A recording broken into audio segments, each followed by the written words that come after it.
Some people say that mass immigration into the United States can help reduce world poverty. Is that true? Well, no, it's not. And let me show you why. This gumball represents the 1 million legal immigrants that the United States has taken every year on average since 1990. Now, who in the world deserves our humanitarian compassion? The World Bank has one measure of the desperately poor of the world. They make less than $2 a day. And how many people make less than $2 a day in the world? Well, let's start with Africa. In Africa alone, there are 650 million people who make less than $2 a day. 650 million. And in India, another 890 million people, desperately poor. China adds another 480 million people, making less than $2 a day. And unfortunately, the rest of Asia has a heartbreaking 810 million people who the World Bank says make less than $2 a day. And finally, there's 105 million of Latin America's population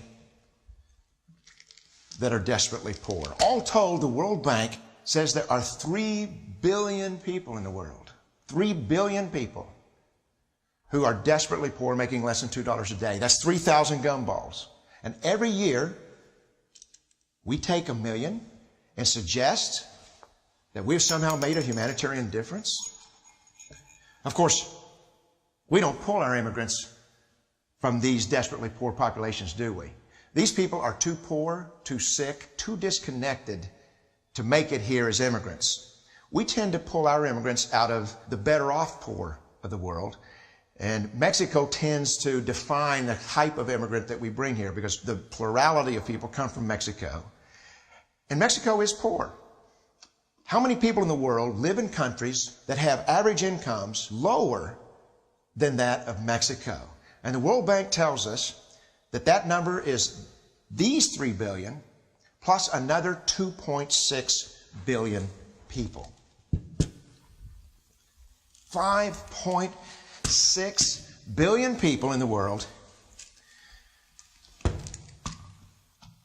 who live in countries with average incomes below that of Mexico.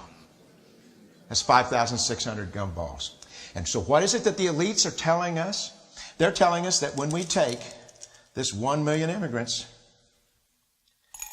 that we somehow or another are tackling world poverty. And we have to do it regardless of the effect on our unemployed, the working poor, the most vulnerable members of our society, regardless of the effect on our natural resources. Even if we went by the most radical proposals in Washington, which are to actually double our immigration to 2 million a year, which would totally overwhelm our physical, natural, and social infrastructures, we couldn't make a noticeable difference. And we may be really hurting the impoverished people of the world because the million that we do take are among the most energetic, often the better educated, certainly the most dissatisfied people that if they did not immigrate would be the agents for change to improve the lot of all the people in these countries. The true heroes in the global humanitarian field are the people in these countries who have the wherewithal to immigrate to another country, but instead stay in their countries to apply their skills to help their fellow countrymen. Unfortunately, our immigration system tends to entice these very type of people to abandon their countrymen. The impossibility of making even a dent is actually worse than it looks here. Because last year, when we took 1 million immigrants, these countries added, births over deaths, 80 million more people into the impoverished population. And this year, Congress is bringing in 1 million legal immigrants. And this year, according to the United Nations, these countries are expected to add another 80 million people. And next year, you can be quite sure that Congress, unless stopped by the American voters, will bring in another 1 million immigrants. And these countries, unfortunately, will be adding another 80 million people.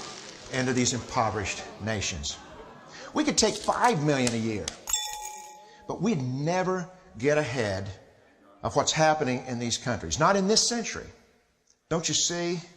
Immigration can never be an effective or significant way to deal with the suffering people of the world. They have to be helped where they live. 99.9% of them will never be able to immigrate to a rich country. There's no hope for that. They have to bloom where they're planted.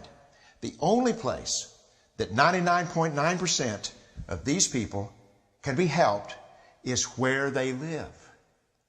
Let's help them there.